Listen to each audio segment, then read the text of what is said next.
because the lecture's set to start at 10, but I know quite a few of you guys are still joining. So welcome to our ATAR Notes lecture today. This might be your first one, or you might have been at some of the ones yesterday. You can register online for atarnotes.com/register to join other ones that we have throughout the week. They're all online and they're all for free this week, so I definitely recommend it. It can really help you just get back into the groove of study, because with the 6-week holidays, we all kind of fall off. I know I did when I was in high school, just because you're not at school for so long, so it's really hard to keep up the momentum of studying. So I definitely recommend checking out our lectures. They're 2.5 hours, but we go through quite a lot of content, revision and preparing you for next term, like this one is today. So yeah, definitely recommend that one. ATAR Notes has heaps and heaps of free resources that I also really recommend. I use them throughout my HSC. ATAR Notes was literally my savior. So it's crazy that I'm sitting here lecturing today, but we've got hundreds of downloadable study notes. We've got lectures like these where you can learn from the best. There's online discussions and Q&As. So what you'll find is a lot of questions you often have about your subjects or HSC, BC, whatever you're sitting. Other people are wondering the exact same questions and asking them on these discussion pages. So I definitely recommend checking that out. We've also got engaging online revision videos, newsletters that keep you in the loop. We've got an ATAR calculator. So fun to see if you're on track. We've got articles with heaps of study strategy and tips and heaps more. So we've got a brand new website. So definitely recommend checking that out. And then if you're interested in even more from ATAR Notes, we do have our Tute Smart program, which is online tutoring from elite recent Year 12 graduates. I personally am a tutor, and we offer private tutoring and class tutoring depending on what you're interested in. We've also got our study guides, which you guys are probably familiar with. I know I have the Tempest one here. And the printed revision materials with top tips to help you get great marks. They literally saved my ATAR. And then if you're not really into buying the physical copy, we do have Ed Unlimited, which has all the top study guides in one place, all online. And we've got some more about that later on in the lecture. Okay, so let's get started. So welcome to the National Tempest Text Analysis Lecture. This is our Jan 2023 series. My name's Sophia. So thanks for tuning in. This is a little bit about me, just so you guys kind of know where I'm coming from. So I graduated in 2021 with a 96.3 ATAR. So I'm still very fresh out of school, I think. Not like last year, but like the year before. These are some of my marks, but none of them really matter in this context except for Extension English, which was 47 out of 50, and a 93 in Advanced English. And at the moment, I'm studying a Bachelor of Secondary Education at the University of Sydney so that I can teach English and Business Studies. So I studied English, now I tutor English, and I'm also learning English at uni to one day teach English. So you best believe that I'm your gal and I'm going to have all you guys all good today. A little bit about me. I love tennis, especially Nadal. So I'm very happy it's Australian Open right now. I love to read. I love Taylor Swift. There's a photo of me like screaming my head off at a Taylor Swift night, and I love my friends. And I've just got a couple pics with me. That's Nick Kyrgios. I know I'm a celebrity like that. Yeah, let's continue. So you guys are already asking a couple questions, so we do have the Slido, so you can ask any questions in the box below. I really want you guys to ask me absolutely anything. Please don't be scared. They're anonymous. I will genuinely answer anything.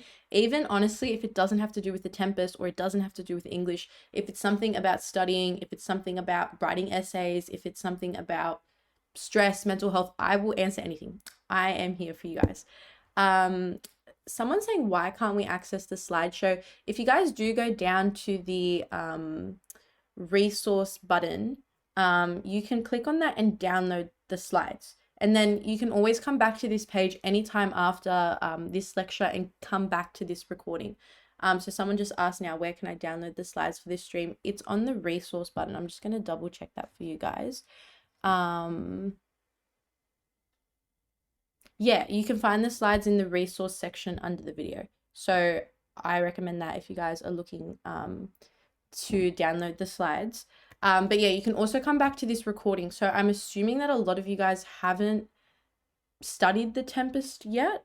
but we'll see how we go. And you're about to study it this term, or some of you might have studied it last term, it depends, but you can always come back to this video afterwards. So yeah, someone just said, I haven't read the text yet. Will this still be helpful? Yes. This lecture is for if you've read the text and you want to get a bit more about it, but we're going to be going through everything Tempest and going through the plot and the characters and the themes. So it's not really a how to write an essay based on what you should already know lecture. It's more, here's the Tempest in a nutshell. So if you haven't read it yet, or you've been meaning to read it, you can kind of get a brief idea from this. All right, so we're going to do the lecture in 2 blocks. We're going to have block 1, which is like a Tempest overview and a character analysis. So this is going to be really good if you haven't read the Tempest yet, because we're going to go through everything and it's kind of just the basics. And then block 2 is going to be key themes, language features, motif, symbolism, and all of that. So I'd say block 2 is definitely more for the essay writing that you guys are going to be doing, and block 1 is just kind of like a general overview of what we're going to be going through. They're saying there's no resource button. I'll get back to you guys on that. They should be downloadable.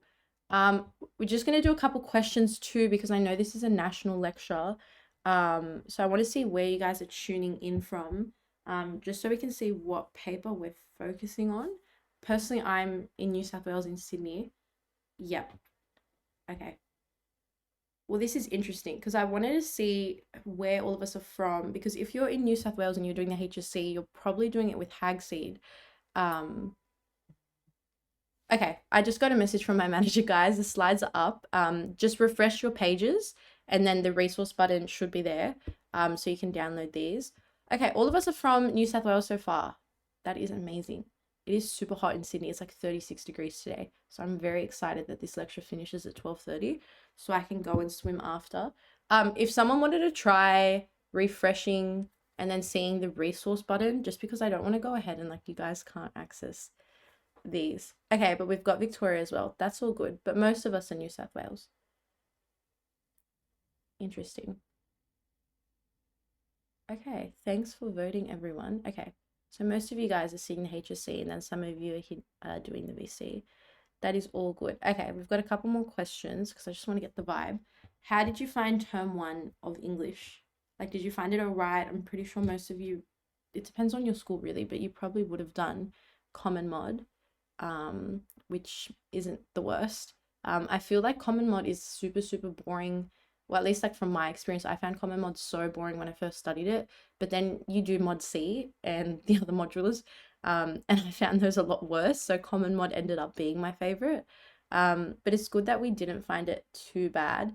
And I'm just curious, and no judgment, because I didn't even read the Tempest when I was supposed to, like in school, like we were supposed to read it over the 6-week holidays and I didn't.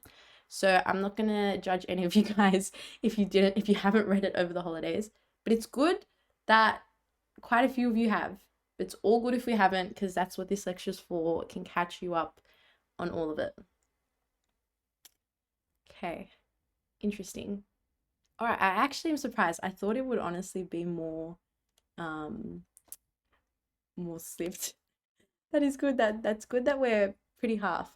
Somebody said the slides works. Okay, hopefully the slides are working now. It's working for a couple people. So if you guys do the resource button, you can download these ones. Interesting, guys. We've actually read it. I'm very impressed. But it's fine if you haven't. I'm not even gonna lie and pretend like I did when I was supposed to. But that's fine. No judgment. Okay. Now, what are you most interested in learning about today? Is it context? I don't think anyone's gonna answer that. I was writing that and I was like, who's gonna choose context? Is it themes? Or is it how to write about the Tempest? Because I feel like that's really important too. And I want to go into that more in block 2, because you are going to be writing, or if you're doing the HSC. Actually, can I just ask, I know we've got a few Victorian viewers. Do you guys write about Hagseed with the Tempest? Because in New South Wales and the HSC, we do module A. But I'm not sure what your module is, because I know it's a whole different curriculum. So if someone could let me know, I would be very thankful. All good. So how to write about the Tempest and themes. All right, guys, and last question, I promise we're going to get into it. I just want to know what your concerns are studying this text, just so I can kind of cater this more to you. Like, this is obviously like a set lecture slide based on what, like the main type of content, but I want to cater it to what you guys specifically are looking to get out of it. So if there's anything that you're specifically concerned about, even if it's something like just memorizing quotes from Shakespeare, because that's a nightmare because he's not even speaking English. Yep, writing essays, writing about it with Hagseed. All right.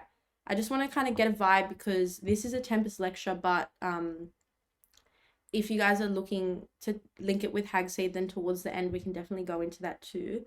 Learn to write and get the marks I need. Comparison with Hagseed, Shakespearean language. Okay. Interesting. All good. Thank you guys for answering. We'll give a couple more minutes because some people are typing. But any questions that you guys have throughout the lecture, please just leave them below. We're going to have dedicated Q&A sections because, like I said, I'm much more focused on this being catered to you guys who are specifically here, rather than just like the super general stuff. I want it to be very specific so you guys can like make the most out of it, and it feels more like a teaching or like a bit of like a tutoring situation rather than just like this super like general lecture. I really like to cater this to you guys. Recognizing techniques in text, making comparison. Okay, well, a lot of you guys are, and the main thing here is that you guys want to know it with Hagseed, which is interesting. Okay, that's all good. Thanks guys for answering. I promise I'm not going to bombard you with more questions. Let's get into the lecture. All right. So we're going to do context first. I'm sorry. I know it's boring. But context is so, so important when it comes to Tempest, especially when you're writing it with Hagseed, because your main argument when you're talking about Tempest and Hagseed is that, yes, it's a similar story, and obviously it's an adaptation based off the Tempest when we're speaking of Hagseed, but the context makes the messages and the themes appear different so that you can see how time changes based on context. So context is so, so important. So understanding the Tempest context is like the base, and I think personally that's the most important. And it can really help your essay when you're writing about Hagseed because you're going to make a lot of comparisons between the two. And a lot of the time in questions, context always comes up. And the word context will physically be in the question that you're being asked. I've written quite a few essays with the word context on them. And then we're going to do just a quick plot summary, just kind of the get-go of it, just for you guys who haven't read it yet. So it's kind of like what's going on in here. Someone asked me, and guys, I'm going to go back and forth between the questions just in case if you have a question like that's about the current stuff I'm talking about, I can answer it now. Someone asked, what band did you get for advanced? I got a band 6 for advanced, and I got a 93. Okay, let's talk a bit about context. So sorry it's boring, Shakespeare, so you know it's literally ancient. Shakespeare wrote the Tempest in 1610, and this was during the Jacobean era, when King James of Scotland, or King James of England ruled. It was his last play ever written, which you don't really need to write about that in your essay, but it's just good to know. And then some believe that the Tempest also served as Shakespeare's farewell to the theatre. Now, about the Jacobean era, there is a lot that is important about the Jacobean era. Specifically, when we're looking at that era, it's a time where humanism and religion really were on the borderline, where we were starting to understand that the human condition, and that humans do bad things, humans have feelings and emotions, but at the same time, the Jacobean era was still a very, very religious Christian humanist kind of perspective, where obviously when we look at religion, especially Christianity, the values of love and compassion, forgiveness are very important. So what you'll find in the Tempest, it kind of does follow this Christian humanism route, especially with Prospero. If you guys have already read it, we'll go into it with context when we're looking at the plot. But when we look at Prospero, he starts really, really vengeful. And obviously in Christianity, vengeance and wanting revenge and desires, those types of desires aren't valued, but values like forgiveness and compassion are.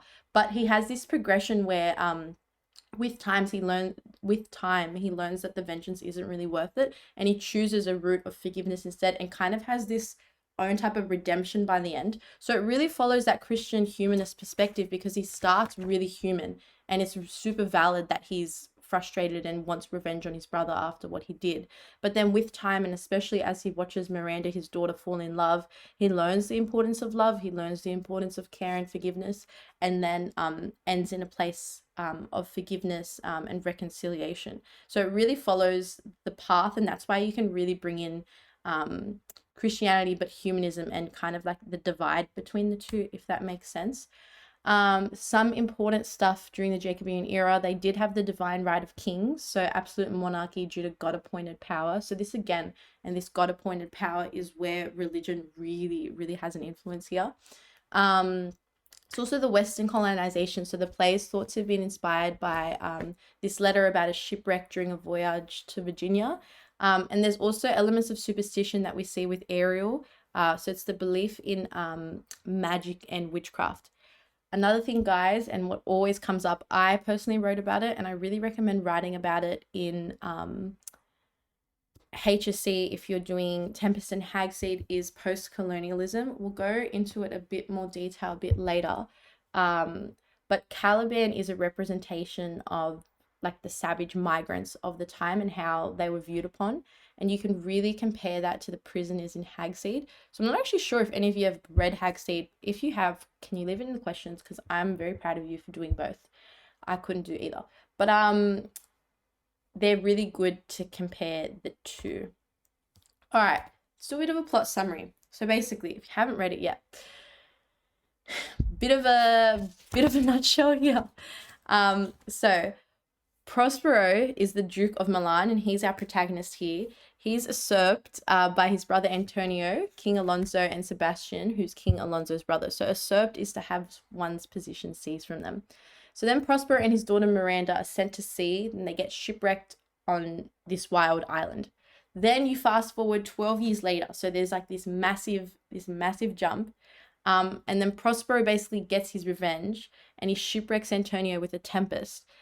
So a tempest is a storm, just so you guys know. So that's why the cover has the storm on it.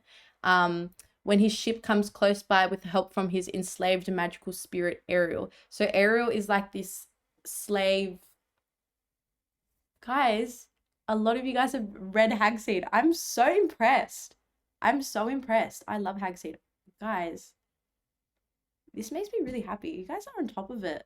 We have some, like, good on you.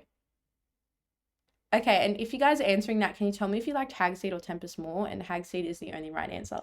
I kind of wish that this lecture was like Tempest and Hagseed together, because they are really good together. But we'll go into both. Interesting. You guys are literally better than me. I didn't even read it. That is very interesting. Anyways, so he shipwrecks Antonio. He's like, sucked in, you're stuck here now. This is my revenge. And he gets revenge on them by exposing Antonio and Sebastian as fake friends of King Alonso, making King Alonso think his son Ferdinand is dead, but he's actually not. He's falling in love and ends up getting married to Prospero's daughter. And then he makes Ferdinand and Miranda CC, and then he ends up becoming Duke of Milan again. So it's kind of like this whole circle that he comes back around in. But like you can see here, it's very big on revenge. And I'd say revenge is one of the biggest themes. It's one of the ones that I spoke about in my essay. Because I did a speech that I wrote about in my essay. I just think it's really good to compare, especially when you're doing it with Hagseed. So when we oversimplify it, Prospero wants revenge on Antonio, King Alonso, and Sebastian. And then 12 years later, he gets revenge on Antonio, King Alonso, and Sebastian. So when we're looking at the plot, and if you have not read Tempest yet, which again, no judgment, because I didn't when I was supposed to, the Tempest is about revenge. But by the end of it, it has a little twist where it's like, oh, is revenge even worth it? Let's be religious and forgiving. So that is the plot oversimplified. I feel like that's what I was told about it straight before I started reading it. And I feel like when you just kind of have the general gist, and that's why this lecture is good too, because we're going to go into some of the themes. So if you haven't read it yet, it's kind of an insider onto what it's going to be like.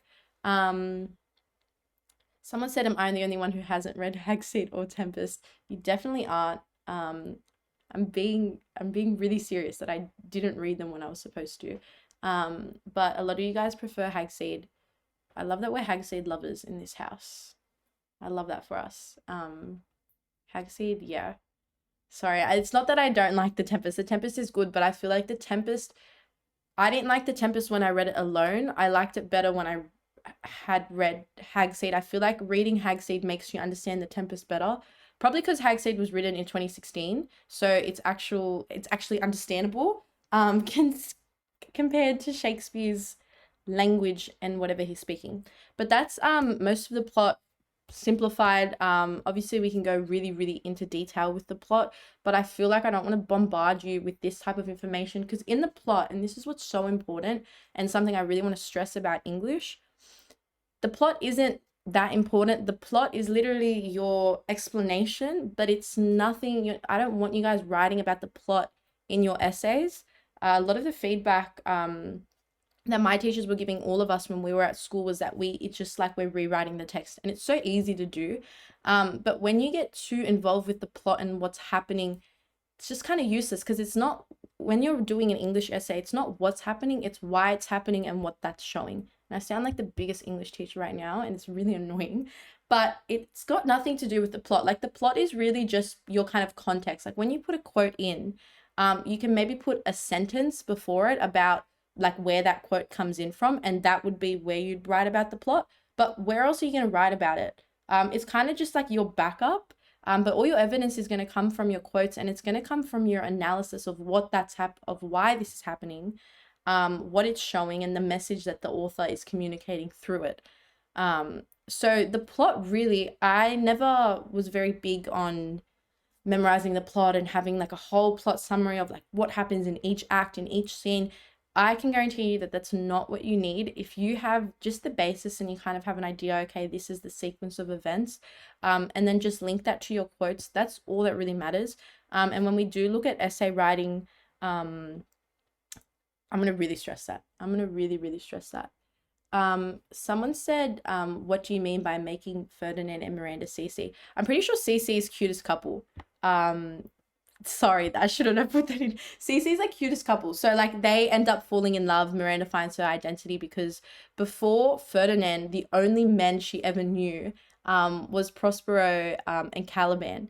And Caliban raped her. So she has no sense of identity. She's never seen a man before. And then she sees Ferdinand. He's like the first man she's seen outside of them.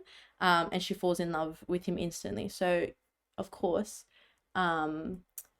it's a love story deep down in there too, like Shakespeare loves to do.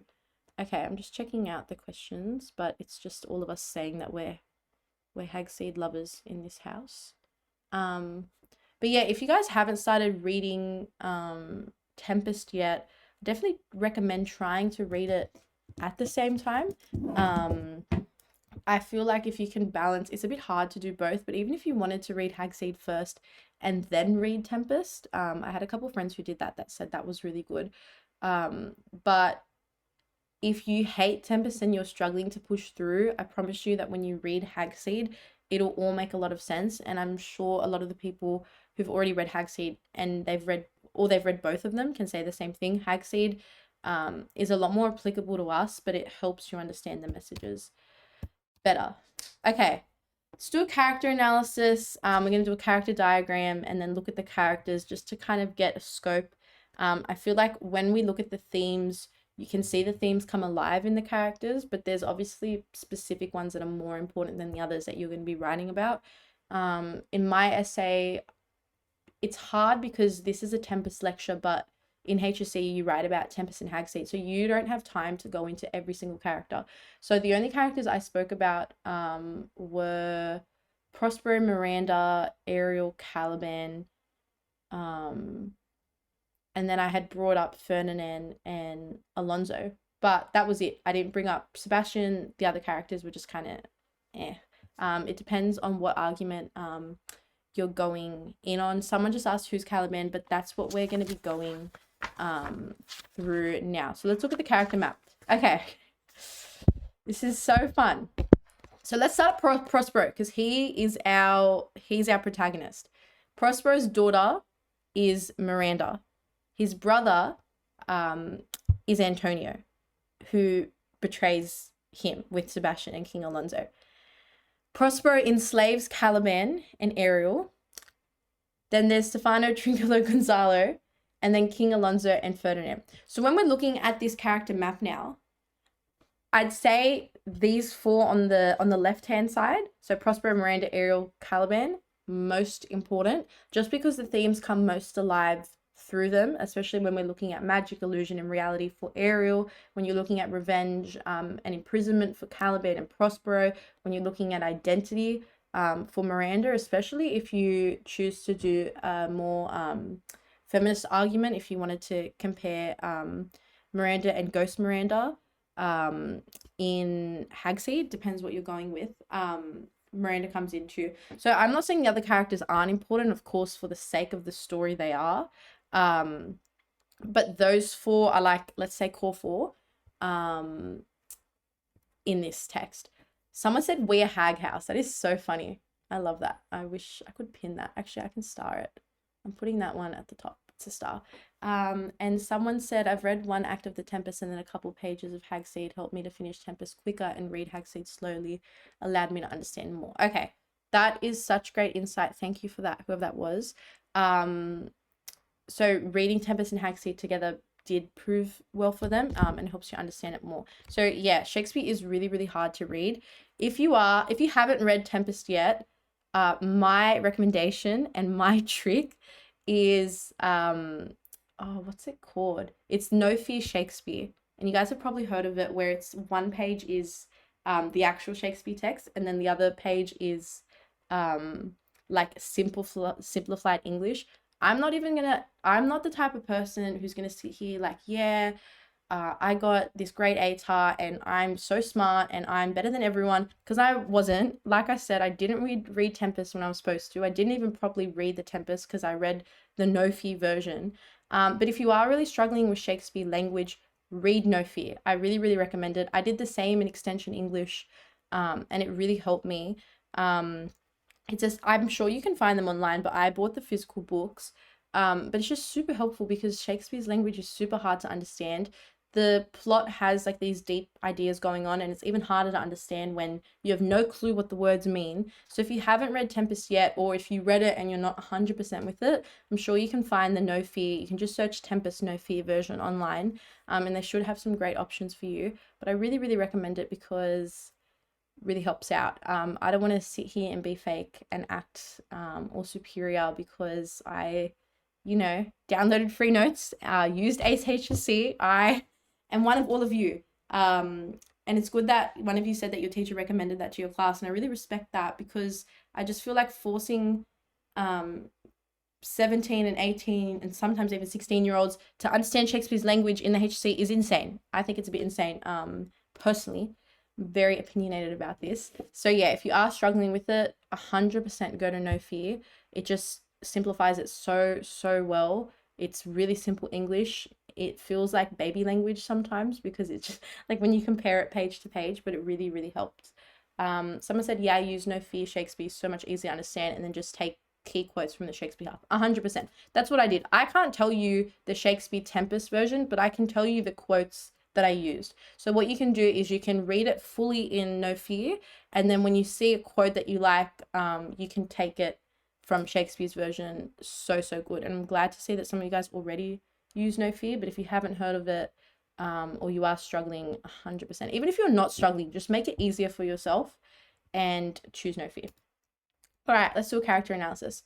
Okay, so the characters we're going to look at today are Prospero, Miranda, Ariel, Caliban, Alonso, I can't read, Ferdinand, Antonio, Sebastian, Gonzalo, Stefano, Trinculo. But like I said, guys, top four, core four, that's who we're really going to focus on today. So, Prospero. Overprotective father. He's this obsessive magician, but deep down, he's a prisoner, and he's kind of, and when we say prisoner, he's not a physical prisoner. He's more like a prisoner of his own thoughts and like a prisoner of his desires, because he is so damn obsessed with revenge. Like, it's been 12 years. let it go, but he literally can't, and then he causes this whole shipwreck and gets all this punishment on them. But his desire for revenge is the main catalyst of events. So when we're looking at a lot of the things that happen in the Tempest, it's mainly because Prospero wants revenge that bad. Like, he's that down bad to get back at his brother, that he is like, grr, let me cause all this havoc. And he only realizes the importance of forgiveness with Ariel's help, and Ariel really opens his eyes to that. But on top of that, and I personally made the argument too, that he realizes the importance of forgiveness as he watches Miranda fall in love with Ferdinand, because obviously when you're very focused on revenge, you're coming from a dark place. You're kind of very one-minded, like looking into this little lens of bitterness. But as he watches his daughter fall in love and like find happiness and also find her sense of identity, he learns the importance of kind of like love and compassion, the importance of family, and then that opens a wider door for him to realize forgiveness as well. Someone said, I thought free notes cost money. Now, guys, I hope that's fake, because they didn't when I did HSC. I know at ATAR Notes, little plug, we have free notes, free downloadable notes on our website, but I think it depends where you go to. If you search, like, there are websites that do have ones that you do have to pay for notes, which I don't recommend. Use the free stuff, guys. I know ATAR Notes, we have our notes, and I know that people obviously upload to Ace HSC as well, which I used a lot too. Interesting. Okay, let's get moving on. Miranda is an unusual female character in the context of the Jacobean era, only because in this specific story, she falls in love like in a second, which very typical. But because she was so guarded from men, it's kind of odd in the Jacobean era. Like that she was so far away from men and only fell in love, and she had only known the two. But I guess in the context of the Tempest, it makes sense. She's got a very strong father-daughter bond, but this isn't always a good thing. I feel like in the beginning it's great, but then when she falls in love with Ferdinand, and when she's first falling in love, she really has to stem away from her father, and that's a choice. But at the same time, she is educated and she is physically strong. Let's look at Ariel and Caliban. Very, very important, and they are kind of similar. They're similar in the way that they're both enslaved by Prospero, but the enslavement looks different. And we're going to understand why. Caliban does all the physical work. Caliban is a prisoner on the island, does all the physical work. They're horrible to him. They call him a devil, they call him a monster, and he represents what migrants are viewed as and how society views migrants, especially Jacobean, in the post-colonial era, how horribly and how looked down upon they view them. When you read Caliban and when you read Tempest, you literally feel bad for Caliban because of how horrible they are to him. By the end of the story, he has this ambiguous future because he's allowed to stay on the island, but does that even mean he's free? There's this whole argument where it's like, does Caliban actually achieve freedom? And some people say yes, he achieves freedom because Prospero lets him stay on the island. But when you look at that, it's still Prospero lets him live on the island. So Prospero is still choosing and controlling him. And yes, he gives him that ability, but he doesn't have the freedom to leave. He just lets him stay. So does he really achieve freedom? I'm going to say no. And his beautiful language is not acknowledged. Instead, he's looked down upon for it. Then we've got Ariel on the other side, who's also enslaved by Prospero, but Ariel does all the magical work. So this is where the theme of magic and illusion comes into play. Ariel listens to Prospero. So obviously when we're comparing him to Caliban, it's like a submissive, much more submissive version. Ariel's freed by the end of the play, and Ariel's beautiful language is acknowledged while Caliban's isn't. So even though they're both enslaved, the enslavement looks different, but it's also because Ariel is a spirit and Caliban is like a savage. So when we're looking at how they're portrayed, it's directly because of the labels that are played on them. Okay, Antonio. Antonio is Prospero's brother. He's scheming and greedy for power and never admits fault. So typical. And Sebastian falls for the allure of power and is easily manipulated by Antonio. So that's how the two of them make a very easy link. Manipulation comes into play. And when we're looking at these types of ideals, scheming, greedy, manipulation, they all kind of fall in with revenge, and the revenge category. Okay, someone just said, is it a bad thing that I haven't studied much during the holidays? People keep pressuring me to, and I'm a bit worried. No. I'm going to come back to that because I'm very passionate about it. I really hate how much pressure is put on everyone. Like, don't get me wrong, if you have studied and you've stuck to study routines and you do a couple hours every day, that is so good on you and that is great. And that's really good discipline, and it's definitely such a great skill to have from the beginning of like year 12. That's so good, and it is really going to help you in term 1. I will never pretend like it won't.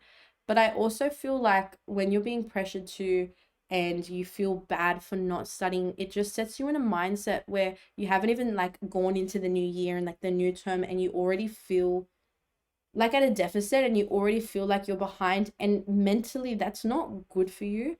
I know it's much easier said than done, and to be like, yeah guys, don't worry if you haven't done anything for 6 weeks. But the holidays aren't over yet. I personally told my tutoring students, take a couple weeks off. And even if you can just spend the last 2 weeks of the holiday studying, which we're in now, that can really just help you get back into the groove.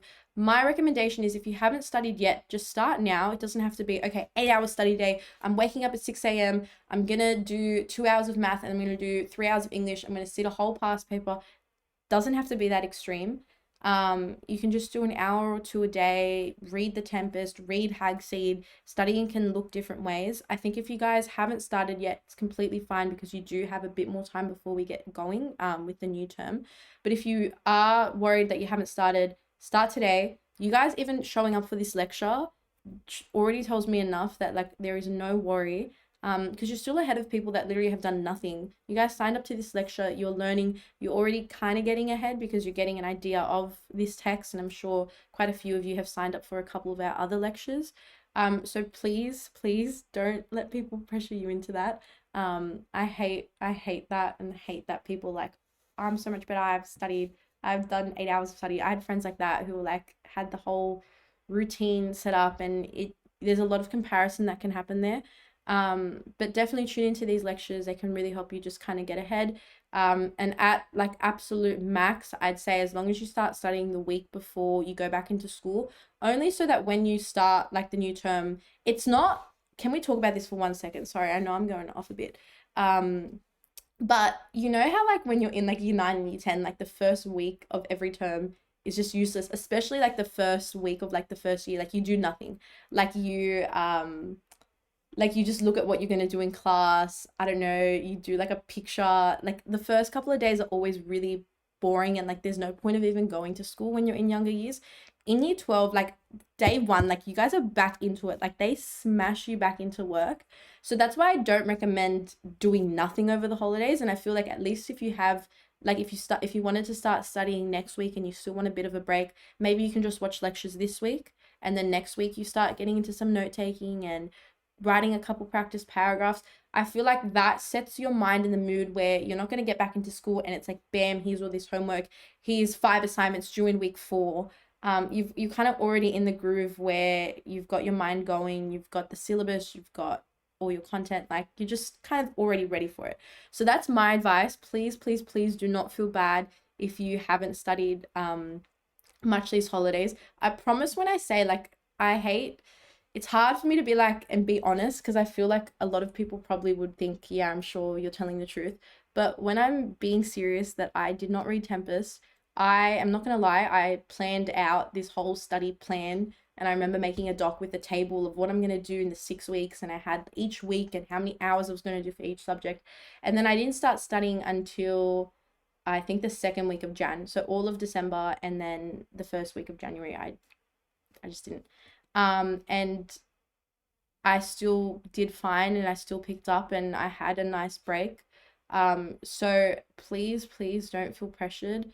I know it's really hard when you see all these other people studying, and when you're being pressured by parents and pressured by friends, pressured by siblings who might have gotten these really great ATARs, been there, done that, everything.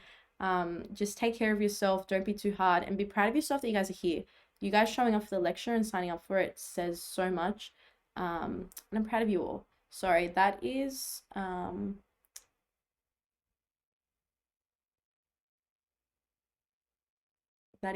sorry, I know we're doing a character analysis, but I don't want this to just be an English lecture, guys. Like I said, I want to cater it to you guys. So any questions, if you have any other questions like that, please ask. We're going to get into them. Someone said we're doing more than we are asked to do by attending this lecture, and that is an attitude of someone who wants to truly achieve their goals. And that is so true. That is so valid. I'm going to star it. So true. You guys signing up for the like nobody, who told you to sign up for the lecture? Like, you don't have teachers like pouring down your throat like you must sign up to ATAR notes. And yes, I'm gonna be like, guys, sign up to every ATAR notes lecture for all your subjects, but that was still a conscious choice you did. You're here at 10 a.m. If you're in Sydney, it's literally so hot outside. You could be at Bondi Beach getting a great tan. I could be at Bondi Beach getting a great tan, but you're sitting here with me and you're watching this lecture, and that says a lot about you. Someone said they still can't find the downloadable slides. If you press the refresh, I swear other people could find it. If you press the refresh, it'll work. Anyways, I'm gonna stop going off this tangent because I'm sure some of you, like, there's probably some of you that do study 8 hours a day and are killing it, and I don't want you to feel like you're doing work for nothing, because that's good as well. I'm saying either way, no matter what you do, it's what works for you. Do not, I know it's so hard to be like, don't think about what other people are doing. Who cares what your friends are doing? Who cares how much everyone else is studying? Comparison is so easy in HSC. But it's literally your own path. It's how you get there, and everyone can do it in different ways. Some of the other lecturers at ATAR notes might be like, yeah, I did 6 hours. I would wake up super early. I'm not one of those lecturers. Guys. That is probably very obvious now. But you can get there in different ways. Trust me.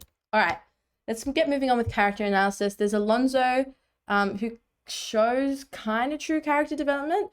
But Prospero, like I said, guys, these characters so kind of useless, because the only really, really big one to show true character development that matters is Prospero. But then, yeah.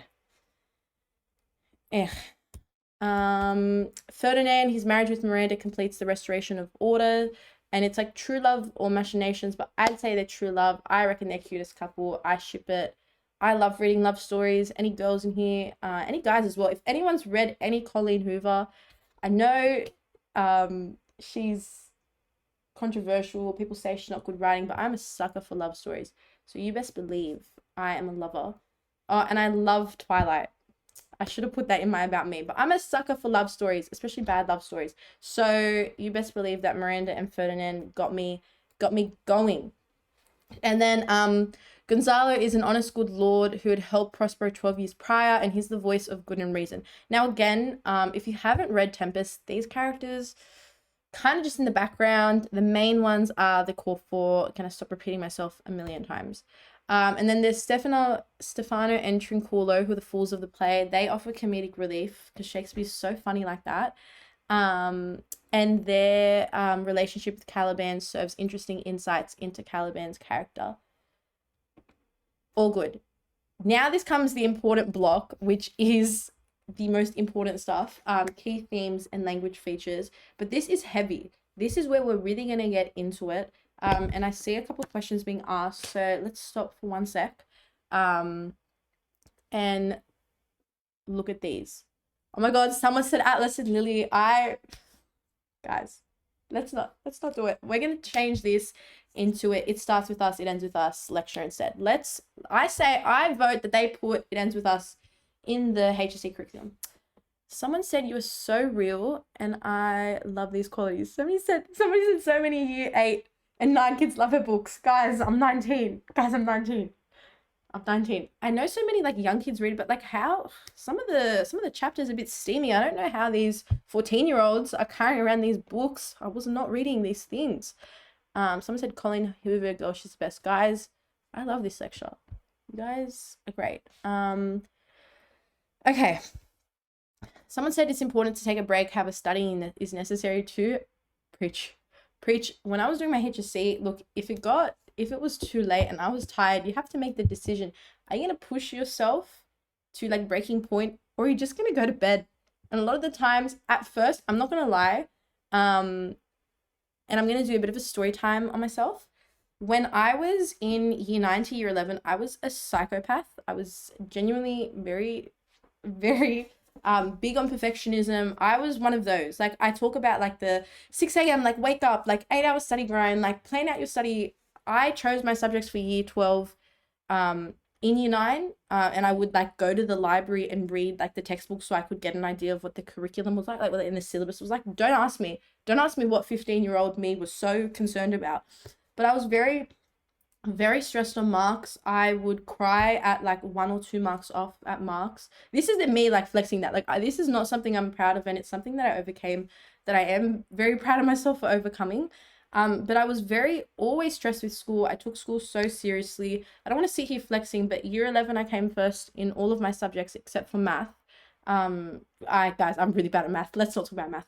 But I was very big on like consistently perfect, consistently first, full marks, like A plus, like need to do everything, need to be on top of everything. In my year 11 holidays, I would be writing notes and finish my notes in the holidays before we even started the topic. And I was just unnecessarily pushing myself and unnecessarily ahead. And yeah, I got all these great marks. And yeah, my teachers loved me and it was great and early entry, whatevs. But like by the end of it, I was so burnt out. And I'm one of those burnout stories, but I was so burnt out by the end of it. I had all these study routines. I had my whole walls were filled with notes. I was so strict about school. And then I got to year 12 and I was just so tired and I found it really hard to keep trying. And that's why I had that big break in the holidays. And I don't know if I would have lasted and what was going to happen to me if I kept pushing as hard as I was, especially in year 11 into year 12. But I genuinely, like, if I'm going to be honest, I slacked off in year 12, compared to what I was doing in year 11. Um, and I thought like, oh, that's slacking off because I'm not studying as hard, but I was a lot happier. And I think mental health is so, so important.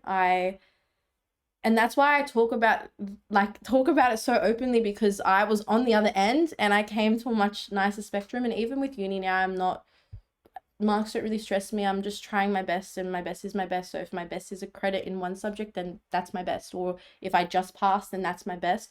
And if you told 16-year-old me that, I would not believe you. But taking breaks is so, so important. I really, really don't want any of you guys getting to a burnout spot or getting to like a really bad place mentally because of marks. Honestly, when I was in year 11, like the idea of like not like my ATAR, I got 96.3, which I'm very proud of.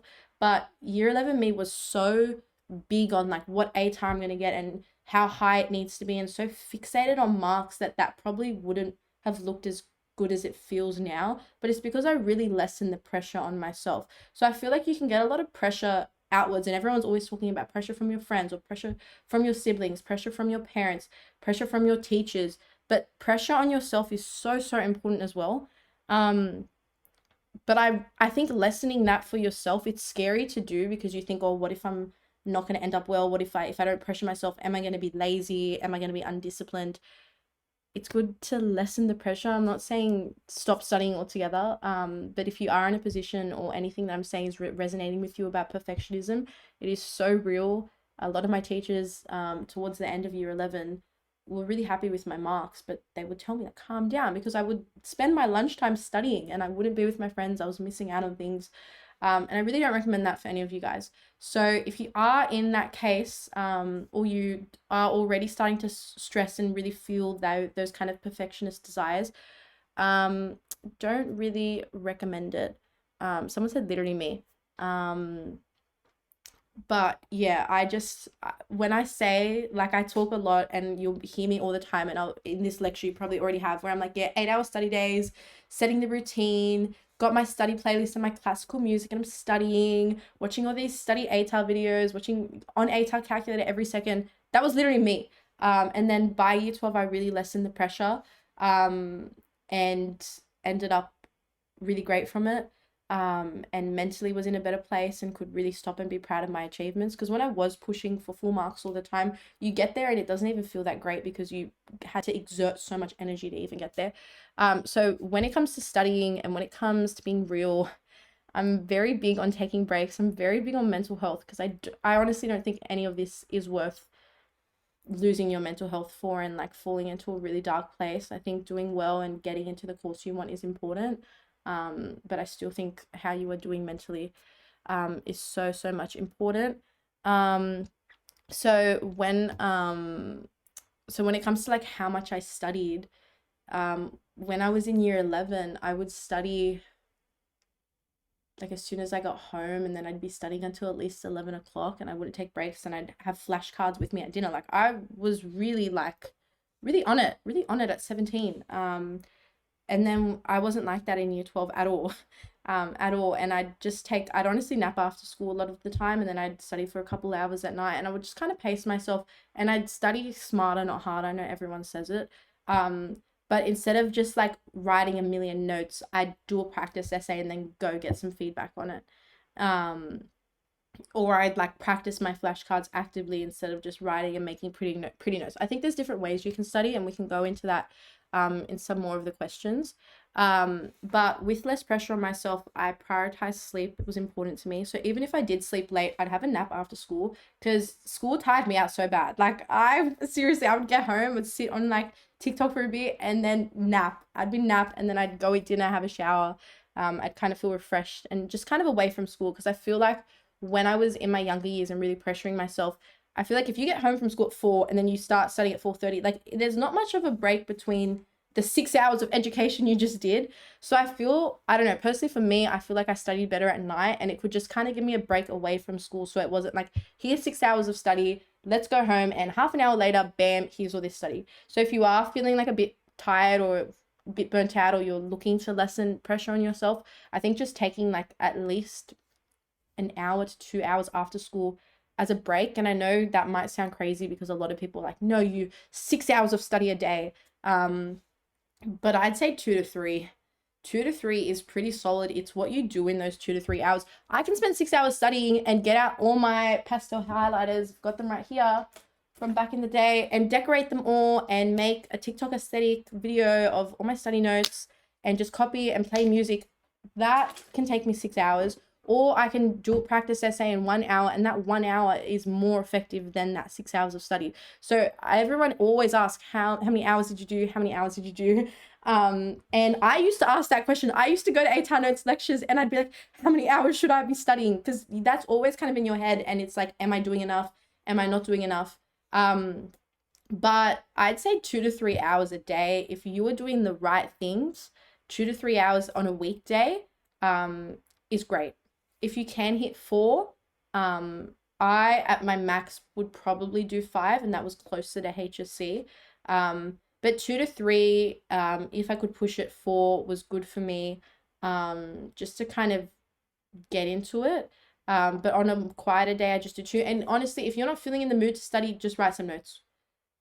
Write out the flashcards, play some music. Like, study doesn't always have to be hardcore. If you're feeling really burnt out, but then you're also feeling lazy for not doing anything, just do something simple and save your energy for the good times. Someone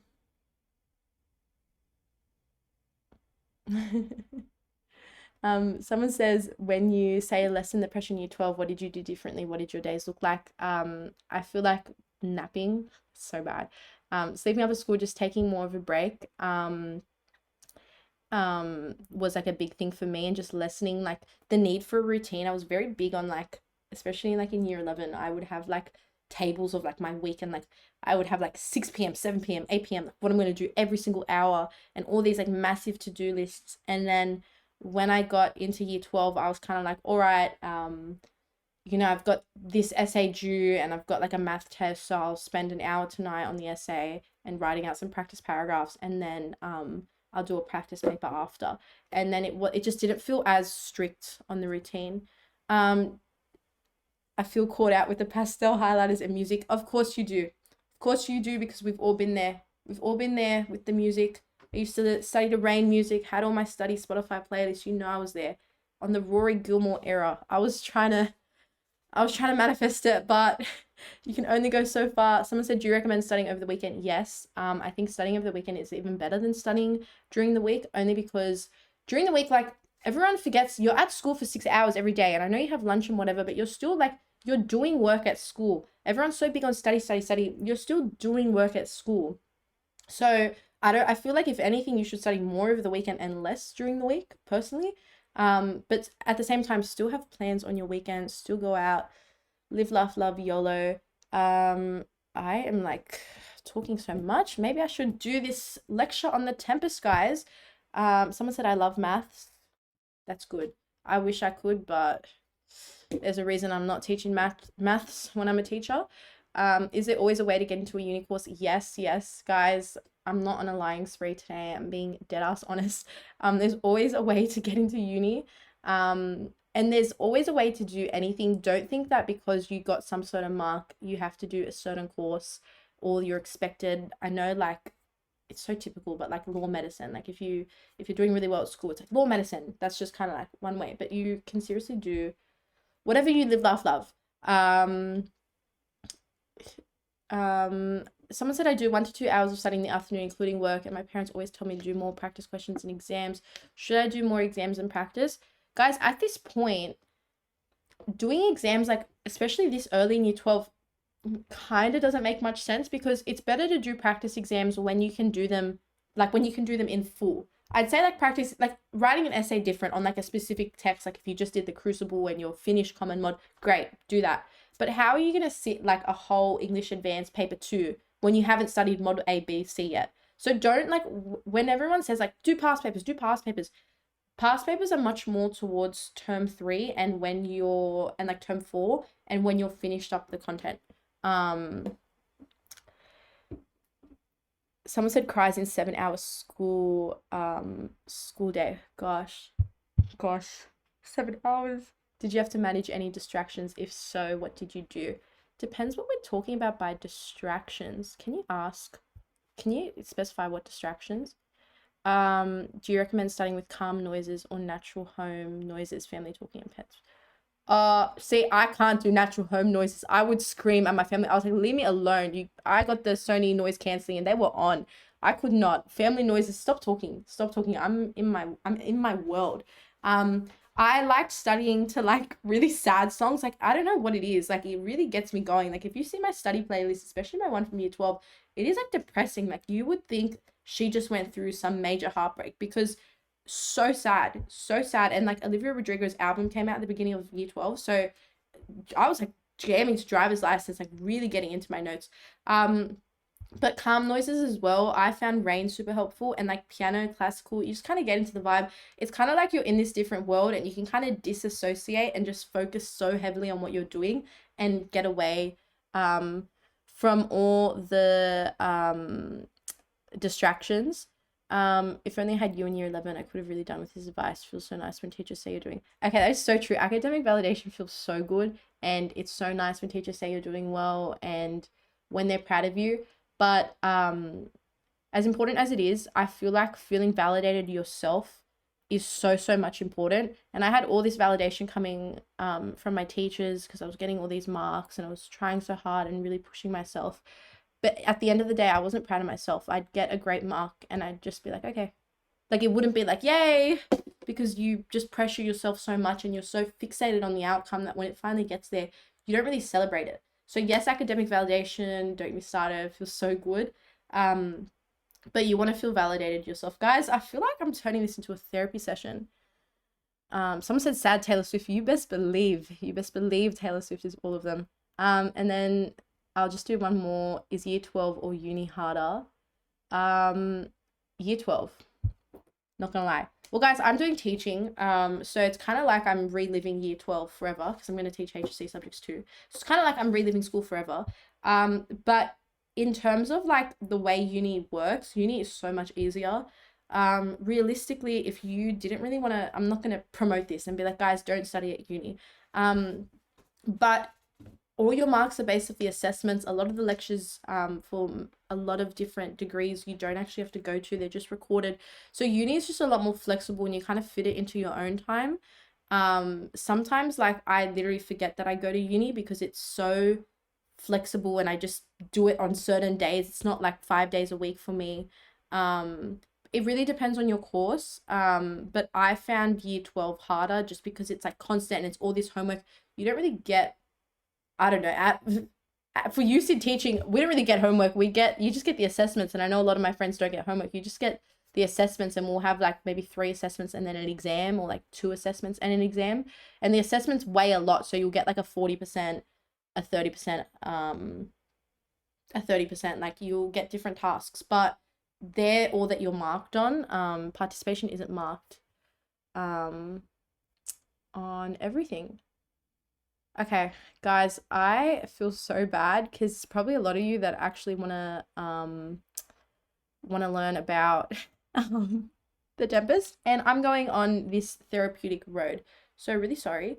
Yeah, someone said I can't soundtrack. Someone said year 12 really makes us believe uni is harder. I'm disappointed. They lied to you. They lied to you. I refuse to be a dishonest teacher. I look back at my teachers. I'm like, how dare you lie to us? They scare you for uni, and they're like, how are you guys going to survive in university? They make it such a big deal, like university is going to kill you. Uni is so chill. Most of my teachers, they don't even know your name. Like, it's really chill. The classes are massive. Depends what uni you go to with attendance and everything. But like, even in some of my classes, like some people just sit there on their phones, and like, if you don't want to use uni, you don't have, like, it depends on the classroom obviously, but if you don't want to take advantage of like the lecture or the tutorial, you don't have to. It's really a choice. Like, the teacher knows that there's heaps of students coming in. It's just like a lot more chill. Well, at least I find I love uni. Like, I can't believe my teachers made it out like it was so bad. The high school was the bad part. And finally, back to that question just about managing distractions and phone. Guys, don't get me started. TikTok was my nightmare. TikTok was my nightmare. I could not get off. You did not want to see my screen time for TikTok when I was in year 12. So hard to get off. I would put it on do not disturb, and I'd like reward myself. So I'd do like an hour of study and be like, okay, if I do an hour of study, then I'll have 10 minutes on TikTok. And can't really recommend that 100% because I'd say 10 minutes and then I'd spend like an hour. But I still got the hour of study done. So I feel like setting yourself times, using your phone as a reward, put it in a different room. Sometimes I just like put it in my drawer. I know that's so typical. Like, yeah, put your phone, do not disturb, and keep it away from you. Put it in a different room. But I just kind of put it away, and the more into the zone I could get, the better. So that's why I really recommend like music, especially if you can study to music or have like some deep music, because then I just kind of forget that I was even living, and I would just be in this study block. Or I'd use my phone as a timer too, so that I'm like convinced not to go onto it. But I feel like really creating that study zone and getting into this like mentality where this is all you have to do and like this is your job right now. Especially music helped that for me, and I'd really just block out everything else. That really helped me just get off my phone. Oh my god, someone said not the lecture I signed up for, but the lecture I needed. Guys, I'm so sorry. I'm really sorry. I'm really, really sorry, guys. This is bad. We'll come back to more questions. If you guys have more questions, please leave them. I'm so sorry. We're gonna get into it.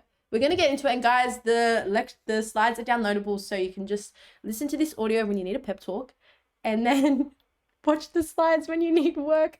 I'm so sorry. Anyways, sorry guys. Sorry. Can someone type that they forgive me for that and like validate that tangent that I went on? Because I feel really bad. What time is it? Okay, guys, we're fine. We still have like an hour and a half to go through the rest of it. But somebody needs to validate me and that therapeutic speech I just went off on, because kind of forgot that I was doing a lecture on the Tempest. But we're back. We're going to be looking at key themes. This is the important stuff when it comes to Tempest. In this lecture, this is a Tempest lecture, but I know a lot of you guys in New South Wales and a HSC. So I do want to bring up Hagseed in this where I can. Guys, I said I need someone to validate me. Please, I feel bad. I feel so bad. I hope you guys are still learning about the Tempest. I hope this isn't just, I feel like I should do like a HSC, like, let's be real, HSC. Someone said forgiven. Love. This is actually my favorite lecture I've done, because you guys feel the vibe. You guys seem so real. I love it in this house, in this Hagseed house, this hag house. All good. Oh my god, someone said reporting at 800. Guys, I'm gonna lose my job. Guys, I'm gonna go broke. Guys, I'm gonna go broke. Don't tell me. Don't. I'm gonna get fired. I'm gonna get fired after this. Like I said, I'm supposed to do other lectures tomorrow and some in-person ones next week. I won't be there. If I'm not there, I know it was because of you guys. I know it was because of you guys. All right, let's get into it. Oh my god, you guys are so cute. I love this. I love this. Okay, enough. Let's get into key themes. We'll go back to more questions at the end. I promise. Okay, let's talk about it. Revenge versus forgiveness, imprisonment, illusions versus reality, and power. All right, well, can't even go. Revenge versus forgiveness. Very important. Why is this important, guys? Think about it. Think about what I said about Christianity and humanism. Do you remember? Yeah, because revenge and forgiveness, revenge is obviously a very humanist kind of concept, because let's look at it like everyone has bad inside of them. Everyone's got their #inner demons. And that makes us so human. Prospero is so human for wanting revenge 12 years later. I respect the hustle. Like, I don't get it, but I respect it. But in the end, forgiveness is still where he comes to because of Ariel. So when we're looking at revenge and forgiveness, Prospero is 100% the one to look at, because he really has that journey. And when you look at it, you can physically timestamp the progression he goes upon. And that's why I feel like revenge is one of the easiest themes to talk about, especially when you're comparing it to Hagseed. Because if you guys have read Hagseed, Felix is the same, where Felix feels really vengeful. But then as he does the play, he starts to reevaluate, and when he sees the prisoners and realizes that they're people too, and kind of changes his perspective on it, he ends up being really forgiving, and that lets him let go of Ghost Miranda. So when you like put it mirror by mirror, Felix and Prospero, twin behavior. Oh my god, wait. Someone said the coupon has expired. Guys, don't lie to me. Someone said the code expired for Ed Unlimited. No, it didn't. It's brand new. I would not lie. I'm not going to sit here and expose myself this whole time and then lie to you guys. That code is valid. Okay. But yeah, Prospero and Felix really mirror each other. We're going to go into it in detail. So Prospero in the beginning, super vengeful. This man is so bitter. There's this quote, I still remember it from my HSC. It's like, that a brother be so perfidious. I don't remember. I just remember perfidious because I had to learn how to spell it. So bad. Anyways, he was so obsessed with getting revenge on the brother that like man holds onto the grudge for 12 years. It couldn't have been that deep, but it clearly was to him. Really focused on getting revenge, really bitter, but he's real for that. And that reflects a lot about humanism and the human condition, and kind of feelings of hatred and anger, and how they can build up and manifest themselves to act out in certain ways. But then, and we see that when he literally orders the sinking of the ship, like that's a bit deep. Like, it's been 12 years. Look, like a couple months later, like get some revenge, but 12 years. And he's like, no, I'm going to sink their ship. And then make them pay. But then I feel like with Ariel, and like I was saying before, also with Miranda, when he watches like Miranda actually create like a human connection and like fall in love, and he watches his daughter just kind of grow as a person, that's when he sees how important like love is. And I feel like love, forgiveness, like it's all the vibe. Like they all love, forgiveness, charity, compassion, it's all the Christian values. Like they all just manifest as each other. But Ariel also advises Prospero and has this quote, "Mine would, sir, were I human," which really helps him kind of grow to forgiveness as well. And then after hearing that advice and having Ariel by his side, that really pushes him to realize, like, is this even worth it? Like maybe reconciliation is worth it. And it's not really reconciling the revenge, it's more reconciling and just coming to terms with it himself. Like it's a very much an individual experience if we're going to mix modules like that.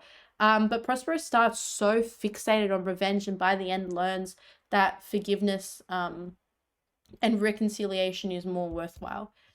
So when we're looking at revenge, the key questions to ask is, what is revenge? What is forgiveness? Let's do definition.com. Definition.com, revenge is wanting to get back at someone. Forgiveness is what's forgiveness? What's forgiveness? Forgiveness in this context, at least, is reconciliation and just coming to terms, kind of just accepting and like moving beyond the past. I feel like no one wants to live in the past. Another key question is revenge good? Is it good? I don't know, but is it real? Yes. And that's what we're looking at in this context. So this is where humanism is so important, because especially in the Jacobean context, you're going to look at humanism and the human condition and how humans are. Revenge isn't a good thing, especially when you're looking at Christianity, like it's looked down upon.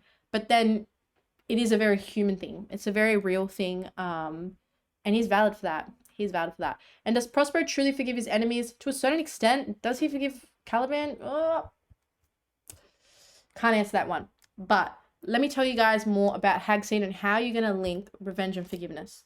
And when I say that, I'm just going to talk about what I did.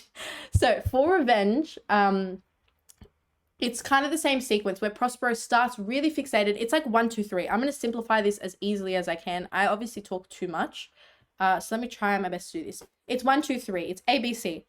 1. Prospero fixated on revenge. Very angry man. 2. Prospero sees Miranda falling in love, plus has advice from Prospero, from Ariel, starts to reevaluate plans of revenge. 3. Prospero realizes and grows in wisdom that forgiveness is more important than revenge. Yay!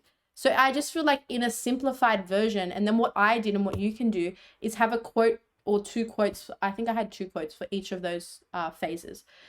Then when we look at Felix, and if you haven't read Hagseed yet, Felix, how can I simplify Hagseed?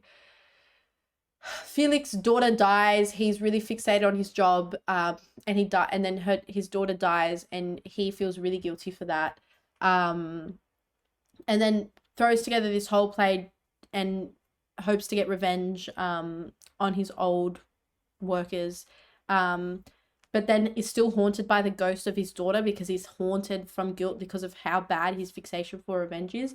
And then by the end, he hosts this play like in this prison cell, learns about the prisoners, really grows in maturity and wisdom, and he lets go of the desire for revenge because he's surrounded by such greatness and such humanity. And that also lets him let go of Miranda. So when you're looking, and especially if you've already read Hagseed, when you're looking at Tempest Hagseed, Felix also has the ABC where he starts really fixated on revenge, but his fixation on revenge manifests itself as guilt, and he feels really guilty over the loss of his daughter. And this is why this guy's like crazy, and he like still sees Miranda and still envisions that she's there, and like always feels like ghost Miranda's presence. And that's a direct manifestation of Miranda and Prospero Miranda. So there's already a lot of mirrors between the two. Felix starts at that same point, super fixated on revenge, but his is manifesting itself as like really severe guilt and obsession. Then when he starts doing the play and he gets to know the prisoners, stereotypically when we look at prisoners, and I'm going to go into this more when we do Caliban as well, because prisoners, when we look at them in society, like everyone's just like, prisoners are bad. You're in jail because you're a bad person. Stereotypically, that's how they're viewed. They're just viewed as like evil people who don't deserve any good. And then that's where ideas of like the death penalty and maximum sentence and all these different punishments come into play. I feel like when a lot of society looks at prisoners, it's never in a compassionate way. Like it's always in a down light. Like they're always kind of in the down. And don't get me wrong, Felix starts there as well, but as he gets to know these people, he Atwood really humanizes them, and really like can change your perspective on how you look at imprisonment. So when we get to the B point, just as Prospero watches Miranda falling in love and sees Ariel and gets Ariel's advice, Felix watches the prisoners and helps them and starts to learn like the importance of just compassion and perspective. And then by the end of it, through all his work and everything that he's doing, he realizes that the revenge, is it worth it? And he just lets go of the past, and he just lets go of his fixation to get back He's like, this isn't even worth it. He's done all this new work. And in doing that, he lets go of Ghost Miranda. So by the end of it, they're at the same point because Felix lets go of Ghost Miranda and is freed from like his haunting guilt. And Prospero forgives his past and just reconciles with what's happened. So when you look at it, I'd say revenge versus forgiveness is probably the most mirrored argument when it comes to Tempest Hagseed, only because both of them are going through an A, B, C, but they're going through it in a different context. And I'm going to explain why. When you're looking at it in terms of Prospero and his revenge, it's coming directly from the Christian humanist perspective, where forgiveness is much more about love and family and God. Like, it's got that religious influence in the back because it is coming from the Jacobean era, who are heavily Christian. When you're looking at Felix's one, it's much more on a mental health scale and kind of like society stereotypes. But then again, Hagseed was written in 2016, I'm pretty sure, because you know how like when you write an essay, like you have to put the dates. Like, I'm pretty sure, let me double check. Soz, need to be up to date on my content. I'm nearly sure it's 2016. Yep, 2016, guys. Superior memory. Hagseed was written in 2016, which is probably why a lot of you guys prefer it. And I'm sure that when you read it, you will prefer it, because I prefer it. But it was written in 2016, so it's much easier to understand, because when we think about context, like context is just our world. So context, and the context of stereotypes, is that a lot of our society generally looks down upon prisoners. And on top of that, a lot of our society cares about mental health. That wasn't really Jacobean era's priority. So that's why when you look at the difference between Prospero and Felix, yes, they go through the same route where they start at revenge, but they end at forgiveness. But it looks different ways, because for Prospero, it's coming from a humanist Christianity perspective, and that's why the revenge is so physical and so bitter, and it ends on like a really like lighthearted, and you can imagine the Christian audience were really pleased that he has this whole progression. But then when you look at Felix and how he starts really haunted by guilt, but by the end he lets go of it with the revenge, the guilt and the manifestations of Miranda are coming from a mental health place. And that's because of how much our society values mental health, and our interest in mental health and mental care, our interest in self-development, from a mental perspective, not from a religious perspective, like it would have benefited the Jacobean society. So that's the difference in the two, that Prospero's is very Christianity, like Christian humanism based in terms of context, while Felix is really heavy focus on mental health, because that's what our society values and that's what they care about. So I hope that makes sense in the two. I know module A, like when I first did it, so confusing, because two different plots, but they're kind of the same, two separate sets of characters, but they're kind of the same message, but it seems different. It really messes with your head. This stuff really has to sit with you. But by the end of it, it is the same story. It's appearing different ways because of the context of the time. 2016 versus 1610. 1610, super religious, starting to get ideas of humanism, but also post-colonial. There's all these different influences. Then you look at 2016, very big on social media, super big on mental health, and there's much more interest and much more development on that. Everyone's very interested in self-improvement. How can I become a better person? How can we develop? How can we let go of the past? These are all questions that we're asking, while in 1610 it was more coming from a religious place, and how can we be better people of Christ. So that's the difference, and that's why they appear different. Yes, they both, Prospero and Felix, go A, B, C, where they're both really fixated on revenge. They come to a point, they start to reevaluate it because of what's happening around them and the people around them, and by the end of it, they realize that forgiveness is more important than revenge, and this gives them freedom, like internal freedom, but they appear different because of the context. Gonna cross my fingers that makes sense. With some of my tutoring students, we had to go over this again and again and again, and every single week in our sessions, like I would have to have this same talk where trying to connect the dots. So if that doesn't, like, I feel like for a lot of you it might make like a bit of sense, like you kind of get it, but it's not like you still have to connect the dots, and that's completely fine. This is something that you have to connect, and you'll connect when you do it, but it takes time to develop, because again, it's two texts. Like, this is hard. Module A is probably the hardest in the HSC because it's two, why am I saying probably? Oh, because of creative writing. Soz. Mod A is really, really hard, and I'd say I'd put it with Mod C because you're connecting two texts from different times, and there's all these similarities and differences that you have to connect and understand yourself. So if this makes sense and you understand it, like, and you're like, oh, that makes complete sense, perfect, I get it, that is so good.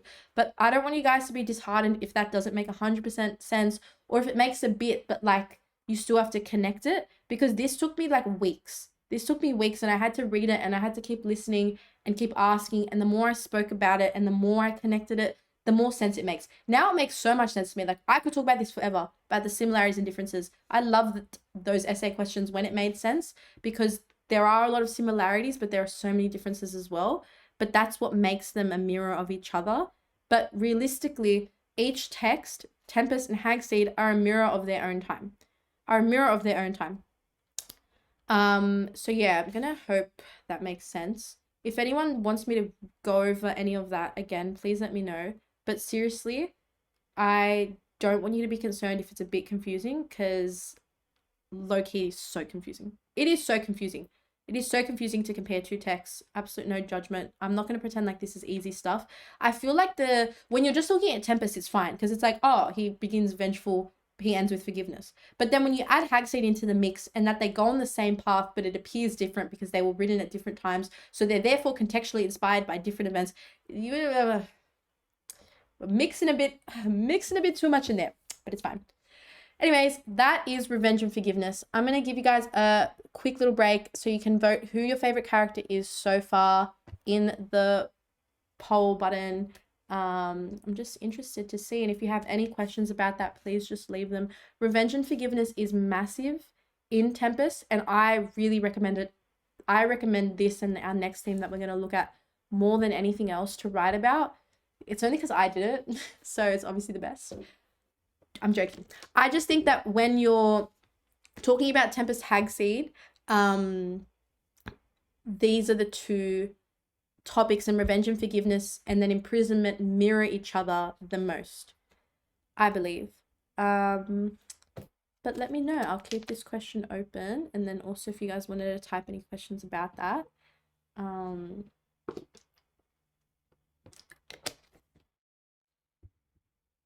I will keep it open. I'm curious.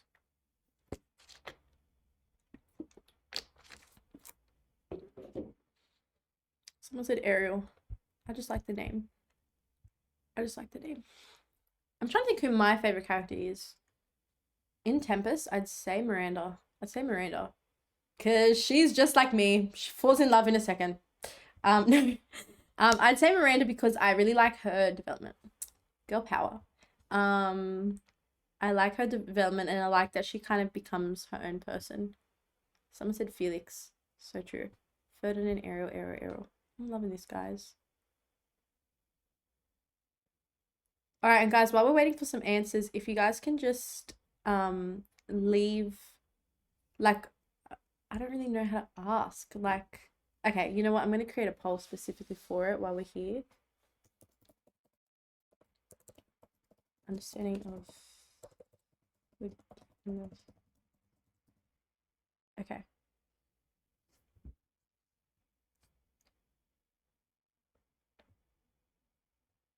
Cute. Thanks for answering, guys. And guys, while we're here, I'm just gonna ask this of how you feel so far with Forgiveness versus Revenge. I know like a lot of you guys hadn't, like, well, half of us hadn't read it yet, so this is the first time. So I just want to see how you guys feel with it, because I'm very big that you guys understand this well, only because it's really good to talk about in the essays. I keep repeating myself, but I feel like some of the other themes are just, they're great, but we're going to talk about magic. How am I going to, if like, let's look at theme as a topic in Tempest. Let's look at speaking English today. Let's look at magic. You can talk about magic in the Tempest and Ariel as a spirit. How are we going to mirror that in Hagseed? Because I guess the only sense of magic is that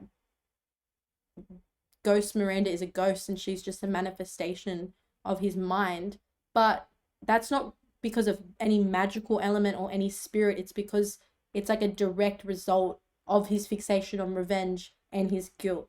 So I feel like a lot of the topics in the Tempest, yes, they're in the Tempest, but it's better when you're looking at the Tempest. And I don't want to, a lot of you guys, most of us are in New South Wales. So when we're looking at Tempest, it's for Hagseed. So I don't want to go on and on about all these themes in Tempest that you're not going to write about in comparison to Hagseed. I'm good to see that a lot of us are feeling good. I'll give a couple more secs for that. Someone says, does this end at 12 or 12:30? This ends at 12:30. Don't worry, guys. Don't worry. Don't worry. It ends at 12:30. And someone said we should make a Google Classroom or a group chat with everyone here. Can we actually do that? I would be down for that. I would be down for that. I'm loving this vibe. I'm loving it. I will be there.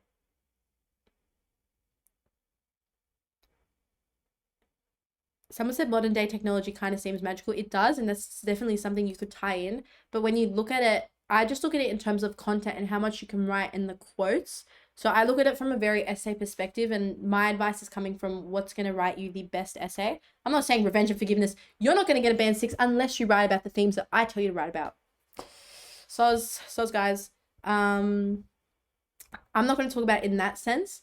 But it's more what's going to help you answer more questions and what's going to suit the mirrored argument. And I just personally feel like revenge and forgiveness, they just have so many parallels. Same as imprisonment and how you can directly compare Caliban to the prisoners. I just feel like that comparison is so strong. But again, you can compare Miranda and Anne-Marie. Like there's so many comparisons you can make. I just feel like certain themes suit essays better. If you're looking at Tempest individually, very different. Someone said I'm down for a group chat. Guys, if you're down for a group chat, let me know and we will make one.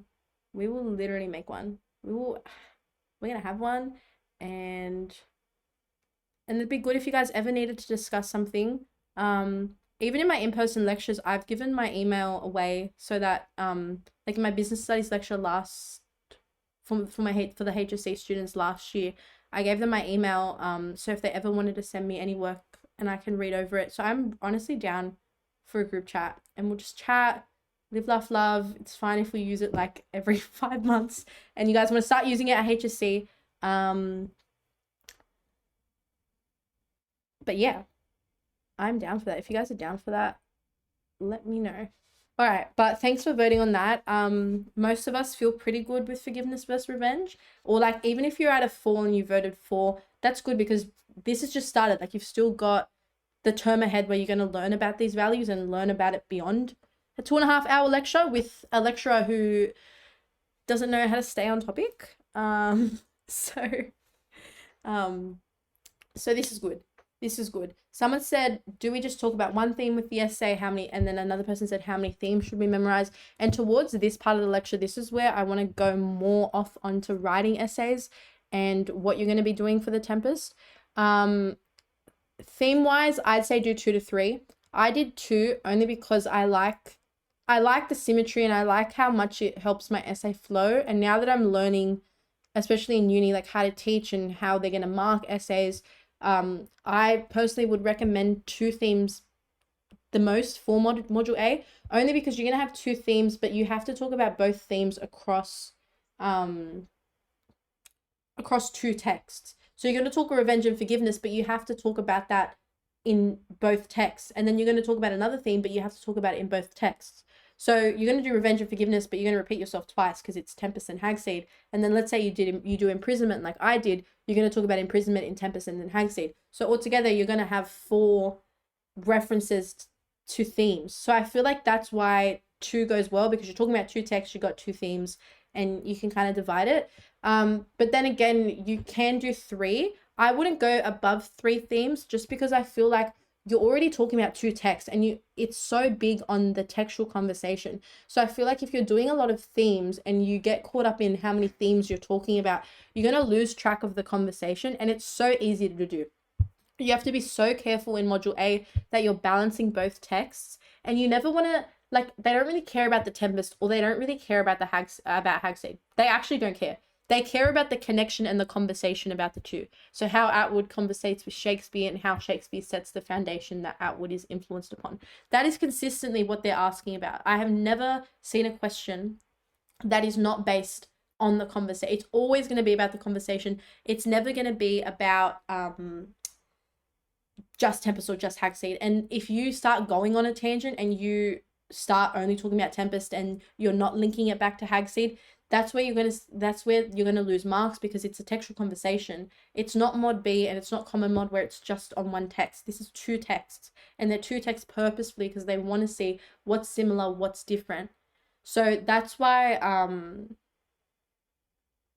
man, I don't even know what I was saying. That's why I said what I said. I was making a point before then. I was answering a question.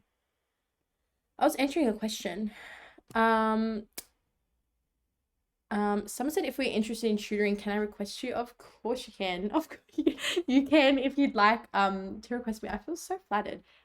We're down for GC or Classroom. Guys, should we do Google Classroom? I'll do a poll later on if we're gonna do a GC, if we're gonna do a Google Classroom, or a group chat. Google Classroom is kind of funny because like I'll feel like a whole teacher, but then I feel like a group chat, like if we do it on Snapchat or something, is fun as well. We'll see what we do. I'll do a poll for it, and whatever wins, and you best believe I'll have all you there. And then now I'm being asked about paragraphs. So 2 themes means 2 paragraphs. This is where it gets tricky because structuring module A is really hard. These are the 2 different paths that I recommend that you can go on. So I personally, this is what I did, but I also tried another method as well. So I did 2 paragraphs, so 1 paragraph for each theme, so you can best believe that these paragraphs were massive paragraphs. But within those paragraphs, I didn't talk about the texts in isolation. So what I did, remember how for revenge and forgiveness, and this is actually good that you guys are asking this because it comes really into play for this topic. Oh, this is good. I can draw. Guys, I did not know this. I've been at A10 and done lectures for a year and I did not know this. Okay, I'm going to draw and we're going to explain this. So this is what I recommend if you are looking at doing revenge versus forgiveness for one of your paragraphs. I recommend doing 1 paragraph. So we're going to do 1P. Let's just do 1 para because, guys, this is hard on the trackpad. Okay, what you're going to do, and this is what I did, I think 6 quotes is great for a paragraph. I'm going to answer all those questions because I used to ask my teachers all the time. How many quotes should I do in a paragraph? How many paragraphs should I write? And it's always really ambiguous answers. And they're like, however many quotes you think you need. However many quotes communicate your theme and your thesis. Does that help me? No. Does that help me? No. This is what I recommend. What you're going to do,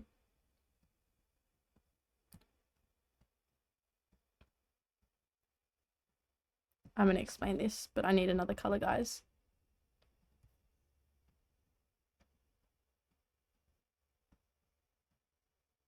Okay. So remember how before how I was saying A, B, C, but for Tempest and Hagseed, so for Prospero and Felix, so A, Prospero starts here, he starts to like reevaluate his plans for revenge, and then by the end he gets to reconciliation, and then Felix is the same, where he starts at A and he is super fixated on the past and can't let go of his guilt. Then he gets to B, where he spends time with the prisoners, realizes humanity, starts to reflect on his guilt, and then by C, and in the end he lets go of the guilt, lets go of the past, and accepts what happens and feels a sense of internal freedom. What I recommend is that you go back and forth, so that A, you're going to start with Prospero, and you're going to have a Prospero, like, you're going to talk about how Prospero begins haunted by revenge. This is seen through the quote, I don't know, a brother be so perfidious, which reflects his desire for revenge. This aligns with humanist interest in humanism at the time, blah, blah, blah. Then you're going to go to A and talk about Felix and talk about Hagseed. And then you're going to go, similarly, Atwood mirrors this through Felix's fixation on guilt as a result of desiring revenge for his past and on Tony. This is seen in the quote, blah, blah, blah. Then you're going to go back to B. However, Shakespeare shows development in Prospero through as he begins to reevaluate his vengeful plans while watching Miranda fall in love.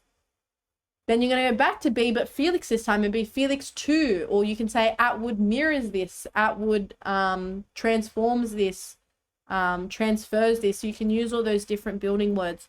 As Felix reevaluates his plans, as he works with the prisoners and realizes his guilt isn't worth it and considers letting go of Miranda. And then Shakespeare finally concludes this progression as Prospero finishes on a path to reconciliation. And then you can say Atwood engages in the textual conversation by transforming, mirroring. Guys, I got to get out my essay. I had all the good words. Felix's end of journey. And then you're going back and forth. So for each one, you'd have one quote. And then you end up with this having 6 quotes, but 3 for each. So it's very symmetrical. And then this way, you're consistently drawing the line between the two of them, which is why I really recommend this method. I hope this works. Wait a second. Why are people saying this lecture finishes in 20 minutes? Why are people saying this lecture finishes in 20 minutes? Guys, just a sec.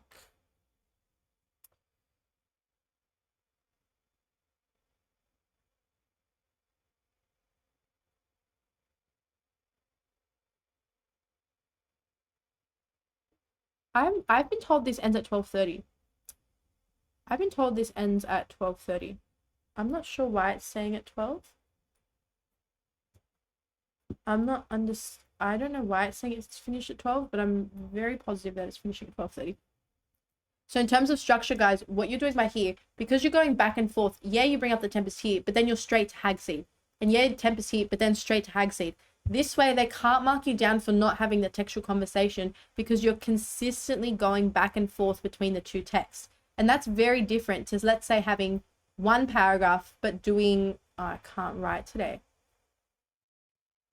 but doing A, B, C on the first ones, on Tempest, and then doing A, B, C on Felix. Or you could do it even differently and have 2 separate paragraphs where one paragraph is Tempest and then the next paragraph is Hagseed. You could do that, but then you're not consistently referencing the conversation. So that's why I feel like if you follow this structure where you're going back and forth between the text and you're consistently showing the mirrors at different points, it works best for the revenge versus forgiveness paragraph. I hope that makes sense. I'm just going to check with my manager. Just that this lecture finishes at 12:30 because, hey, Alec.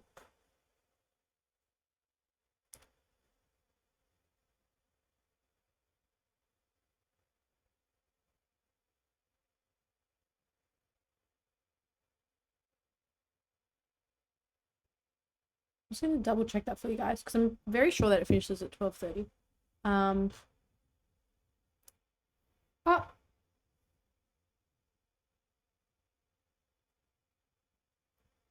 I'm in shock. I thought the other lectures start at 1 today. I was told, like, I got told our morning session is 10 to 12:30. Interesting. Let me get confirmation for you guys. I'm going to get confirmation for you guys, but I hope that structure makes sense. My big message for Tempest Hagseed is that you want to keep going between the two. So that's why I just recommend a structure where if you're mirroring the arguments, then it just makes it easier to always have the conversation, just so you don't get the you don't get that feedback where it's like you're not talking about the conversation up, because that's their favorite feedback. That they're gonna give that to you. They are looking to be like, where's the conversation, not linked to Tempest or Hagseed.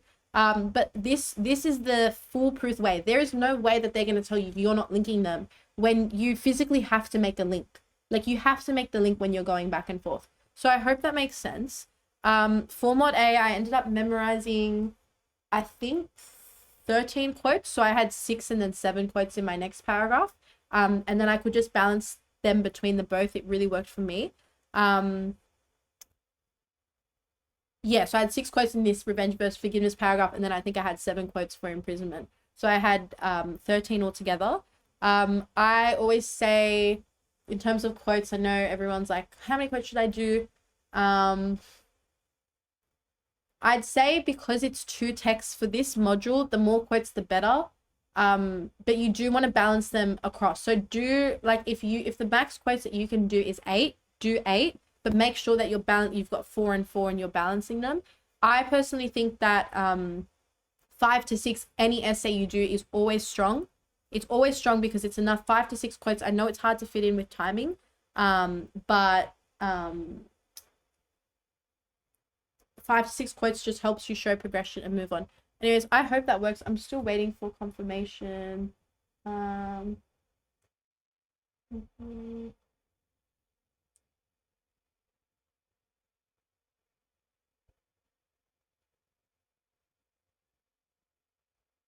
Okay. We're gonna wait on that. Anyways, let's talk about imprisonment. This is the next important one, guys. Okay. Some key events to consider. So there's Caliban's imprisonment, which is the most important, but Prospero also has this physical and mental imprisonment, because mentally he's imprisoned by his revenge. So that really links for the two. Okay, guys, turns out this does finish at 12. I was told 12:30. That is all good. This finishes at 12. That is completely fine because we're nearly at the end of the lecture, and the rest of it, when we move further on, is motifs and symbols. The big stuff is everything we've been through, which is these themes and this one that I'm going to finish now. And then, like I said, guys, we're going to do the group chat. We'll find a way, or Google Classroom, whatever we decide. So no stress. Don't worry. I thought we had another 40 minutes, but it is all good. Live, laugh, love, YOLO. It's fine. Caliban's imprisonment is because he's imprisoned on his native island. When we're talking about Hagseed, Caliban's manifestation is obviously the prisoners, but they're prisoners in like a correctional facility. When you're comparing the two, you're going to look at how both of them are framed. Caliban is framed in a really negative light, but that reflects the migrant perspective and the colonial perspective that they had on migrants and savages. When you're looking at prisoners, yes, they start in a dark light, but by the end of them, Atwood really, really humanizes them. And there's really good quotes. Like the best quote I can say for the prisoners is, I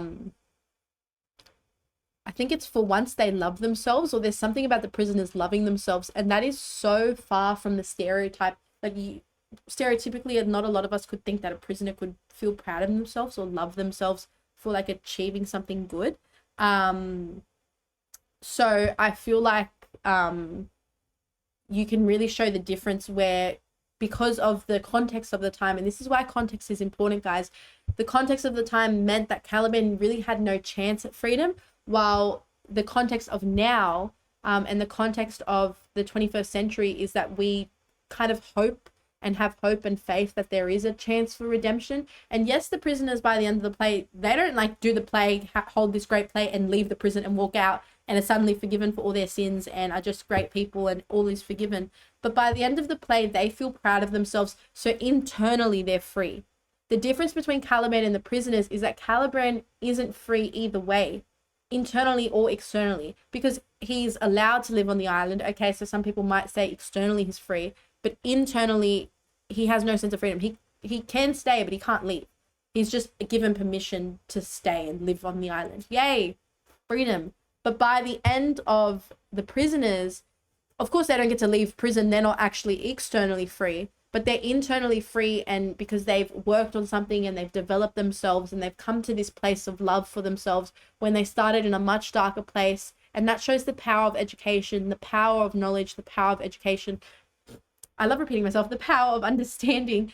And that's where you can shape your argument more in there. So when you're talking about imprisonment, I recommend doing a similar thing where you can go between the two. In this case for imprisonment, I do recommend doing, I'd say 3 quotes here and like on Caliban, and then doing like another 3 to 4 on the prisoners.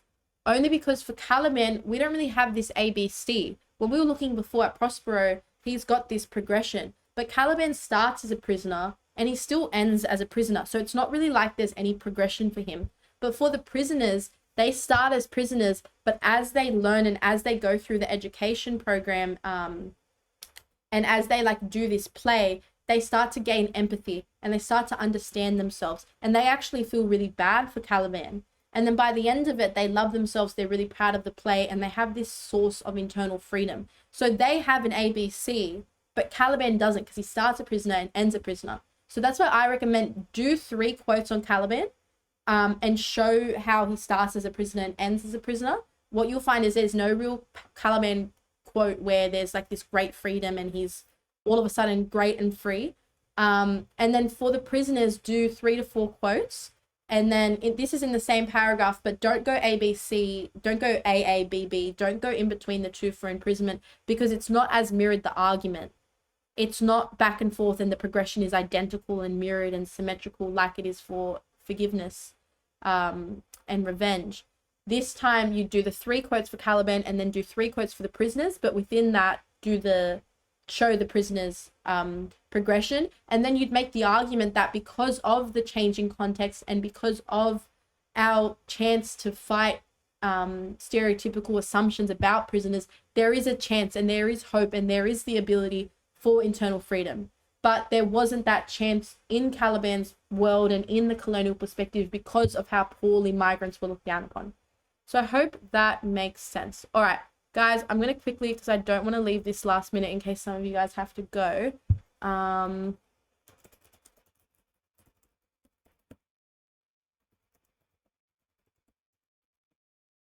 going to quickly put, okay, I'm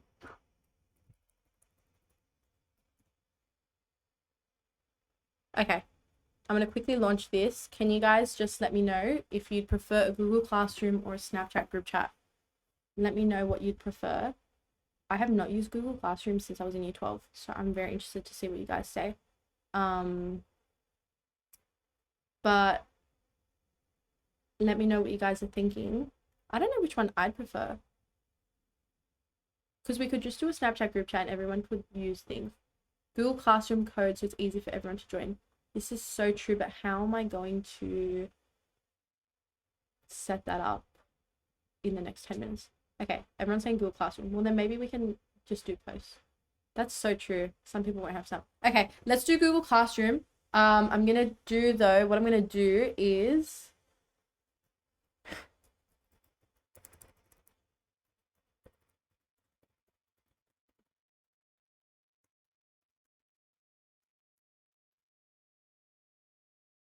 Okay, what I'm going to do... Okay, let's do Google Classroom. That's actually better because then we can post like the physical. We can do like physical things. If you guys are interested, leave your email below. And then later today, I will, what's it called? I'll like set up Google Classroom. I'll set myself as the teacher, guys. And I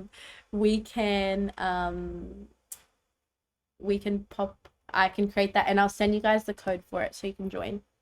But I best believe, like, you guys better leave comments on there. Like, I'm not going to make this Google Classroom and I make a post, I make an announcement and I get ignored. Better not. Whenever you guys are there or you need any work or you need any help, we'll leave it on there.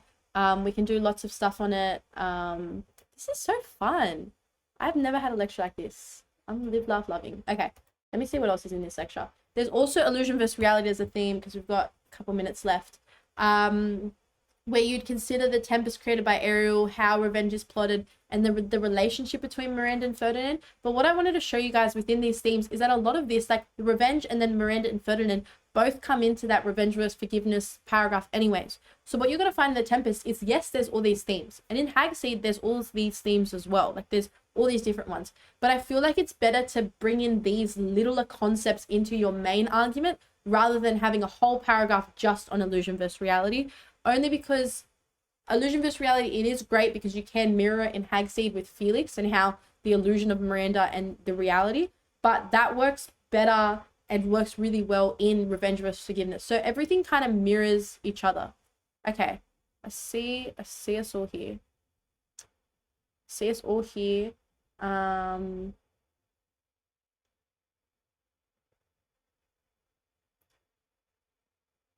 guys, what I'll do, I'll email you. Someone asked, can you give us our snap too? What I'm going to do, I'll email you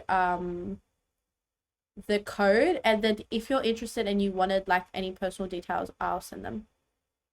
I'll be that teacher. I'll be that teacher, guys. All good. So then key questions are, why are illusions powerful? What's the relationship between illusion and reality? And what can illusions tell us about reality? The final one is power. But again, power comes in with revenge versus forgiveness. So guys, you best believe that I'm saving you. I'm not going to sit here and be like, yes, you must know all 6 themes off by heart, because it's not true. Work smarter, not harder. Let's look at the themes that are most important and see how these other ones are concepts that we can tie into them.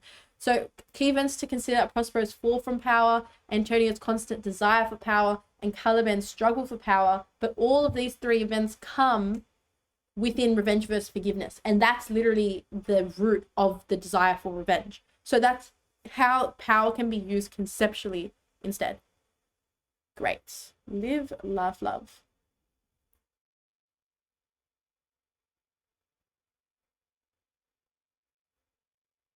Live, laugh, love. So of course, I don't want to disregard these themes. There are so many themes that you can talk about, and these are ones that you can talk about across in both. But just for the sake of not getting that feedback where you're not linking the text conversations enough, my advice, of course you don't have to follow it, it's completely up to you, is to do revenge versus forgiveness and imprisonment, because, and also illusion versus reality. If there's one of those two that you don't like, I'd say this is a good backup. Only because those two really mirror each other, and it's really good to do structure. Any questions that you guys have, don't worry, like I don't want to leave anything behind. The last part of this lecture is settings, binaries and foils, and motive. The setting and like the whole title of the Tempest is obviously a metaphor for the storm, but there's like all this ambiguity about the island. Like you don't really develop like the setting of what the island is, what it looks like. There's nothing specific about it. So there's obviously the sense of anarchy where everyone's acting like on their own secret motivations and you don't really know what's happening. But the island kind of is a prison because everyone's kind of stuck on it and Prospero's ruling all of it. Binaries and foils are used to compare and contrast. So this is where the messages are highlighted. So we can do Caliban versus Ariel.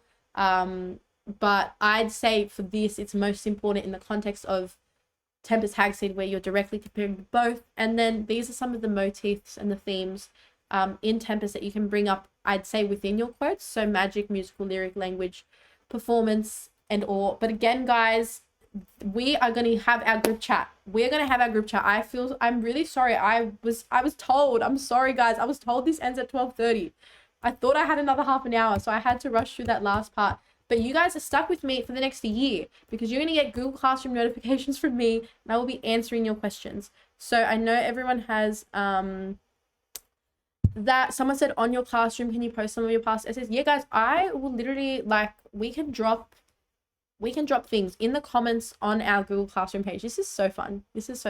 On the comments on our Google Classroom page, I want you guys to leave what you're looking for. But I have your emails now too, so I'm happy to help. Aetanos is here. We have all our resources as well. If you are looking for something much more specific and you wanted like specific, like one-on-one help